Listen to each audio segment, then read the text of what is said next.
आप जब भी कोई ज़मीन ले रहे हैं लखनऊ में या कहीं बाहर किसी भी एरिया में, तो आप पहले उस पेपर को वेरीफाई कराइए। अगर कोई व्यक्ति ऐसे कह रहा कि ये बहुत अच्छी सोसाइटी है, एलडीए अप्रूव है, इसको आप ले लीजिए, बहुत कम दाम में मिलती, तो आप उनके झांसे में मत आइए।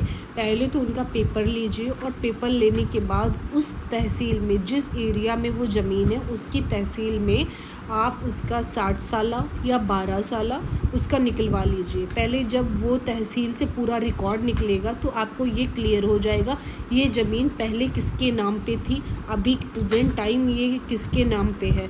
अगर उसमें एग्रीकल्चरल लैंड है, ग्राम सभा की ज़मीन है, तो ग्राम सभा में उसका नेचर ज़मीन का क्या है, आवासीय है या पट्टे की ज़मीन है, या जो बेच रहा है संक्रमणीय उसके नाम ज़मीन है, भूमिधरी है, तो वो क्लियर हो जाएगा। आप ऐसे बिना पेपर देखे किसी के पंपलेट या एडवर्टाइजमेंट पे ज़मीन ना लें, क्योंकि इस समय जो भी ज़मीन अवैध कब्जा है सरकार के द्वारा वो खाली कराई जा रही हैं और आपका पैसा नुकसान हो सकता है। इसलिए कभी भी इन्वेस्टमेंट करते समय आप इस पे ज़रूर ध्यान दें कि वो ज़मीन लैंड जो आप ले रहे हैं वो किस तरीके की है, कैसा उसका नेचर है और वो पहले किसके नाम पर थी। अगर एलडीए में ज़मीन थी तो वो पहले ग्राम सभा की तो नहीं थी, वहाँ नई सोसाइटी बनी है तो सोसाइटी के भी पेपर होते हैं, रजिस्ट्रार के यहाँ सारा आपको सब कुछ मिल जाएगा, तहसील में आपको सारा सब कुछ मिल जाएगा।